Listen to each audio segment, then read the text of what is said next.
मुख्यमंत्री डॉक्टर मोहन यादव अपने एक दिवसीय दौरे पर इंदौर पहुंचे। यहाँ निजी कॉलेज में सम्मिलित होने के साथ ही बजट सत्र को उन्होंने इंदौर में ही सुना, जिसमें उन्होंने मीडिया से चर्चा के दौरान सभी को शुभकामनाएं देते हुए कहा कि वित्तीय चुनौतियों के बीच में बेहतर बजट पेश किया गया है।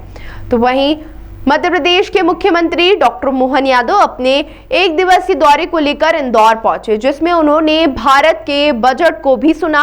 इस दौरान उन्होंने मीडिया से चर्चा के दौरान कहा कि भारत में जो बजट पेश हुआ है उसके लिए मैं प्रधानमंत्री नरेंद्र मोदी ने वित्त मंत्री और गृह मंत्री को हार्दिक शुभकामनाएं देता हूं। उन्होंने हर क्षेत्र को बजट में शामिल किया है। साथ ही उन्होंने कहा कि 2047 अमृतकाल का बजट पेश किया गया है, जिसमें रेडीमेड गारमेंट्स, टेक्सटाइल उद्योग को बढ़ावा देने और प्रोत्साहन करने का काम किया गया है। साथ ही छोटे से छोटे शहर के पर्यटन स्थल को विकसित भारत में जोड़ने का काम बजट के माध्यम से किया गया है। वित्तीय चुनौतियों के बीच में रोजगार युवाओं को कैसे मिले, उनकी स्किल डेवलपमेंट को लेकर बजट में कई प्रावधान किए गए हैं, जिससे आने वाला भारत एक विकसित भारत और आगे बढ़ेगा। साथ ही उन्होंने केंद्र सरकार को शुभकामनाएं दी। 2047 अमृतकाल का बजट यशस्वी प्रधानमंत्री के नेतृत्व में वित्त मंत्री द्वारा प्रस्तुत किया गया। मेरी अपनी ओर से बधाई।